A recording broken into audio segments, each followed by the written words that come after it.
중국판 블랙 프라이데이라고 하는 광군제 행사가 지난 토요일 숱한 기록을 남긴 채 막을 내렸습니다. 알리바바 한 개 회사의 하루 매출액이 28조 원, 상상이 잘 안 될 정도인데요. 베이징 특파원 연결해서 광군제 행사 결과에 대해 자세히 알아보겠습니다. 박희천 특파원. 네, 베이징입니다. 이 알리바바가 광군제에서 올린 매출이 28조 원이라는데 이게 정말 큰 금액이라서 이게 하루에 기록한 매출이 맞습니까?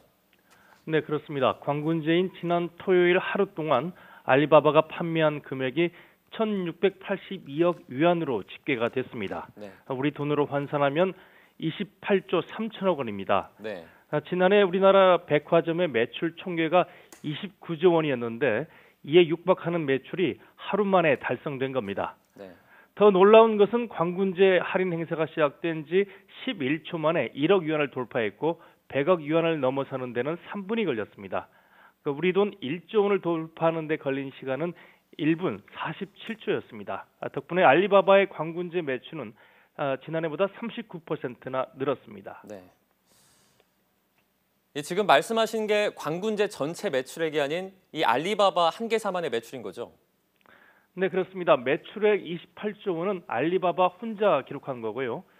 다른 회사 매출액까지 합치면 규모가 훨씬 큽니다. 네. 중국의 2위 인터넷 쇼핑몰이 징둥닷컴인데요. 네. 이 회사도 별도 행사를 통해 21조 4천억 원의 매출을 올렸습니다. 두 쇼핑몰에서만 49조 7천억 원이 소비된 셈입니다.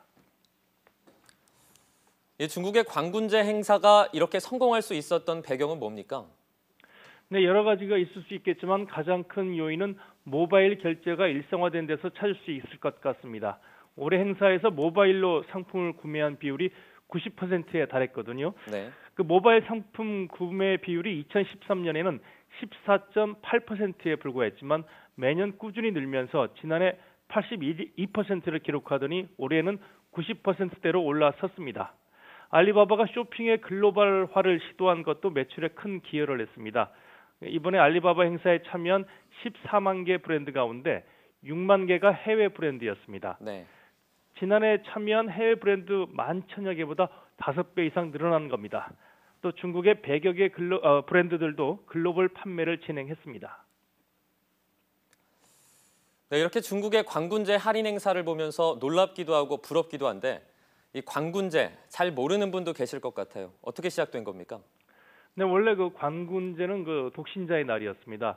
11월 11일에는 숫자 1이 4개가 들어있죠. 네. 1993년 중국 대학 기숙사에서 애인 없는 남학생들이 외로운 숫자 1이 4번 겹치는 이날을 기념일로 정했다는 얘기가 있습니다. 네.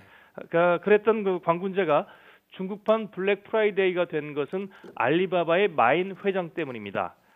마인 회장이 지난 2009년 광군제를 맞아 쇼핑을 하면서 외로움을 달래라며 독신자를 위한 대대적 할인 행사를 시작하면서 중국의 최대 쇼핑일로 탈바꿈했습니다. 네. 이번 행사에는 우리 기업들도 참여를 했는데 이 성적은 어떻습니까? 알리바바에서 판매된 금액을 기준으로 보면 한국은 해외 수입 상품 판매 순위에서 일본과 미국, 호주, 독일에 이어 5위를 기록했습니다.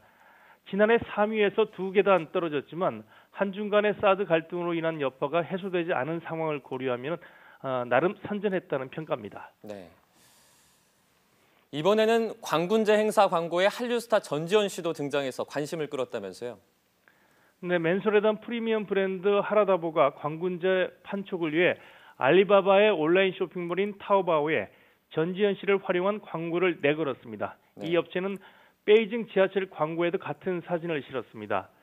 원래 전지현 씨는 중국 휴대전화 제조업체인 오포의 전속 광고 모델이었는데 사드 갈등이 심해지면서 지난 4월 광고가 중단된 적이 있었습니다. 그런데 이번에 타오바오와 지하철에 전지현 씨 광고가 동시에 등장한 거거든요. 이 때문에 한중이 사드 갈등을 봉합한 이래 한류가 조금씩 살아나는 게 아니냐 하는 기대감이 높아지고 있습니다. 네, 지금까지 박희천 특파원과 중국의 광군제 관련 얘기 나눠봤습니다. 고맙습니다.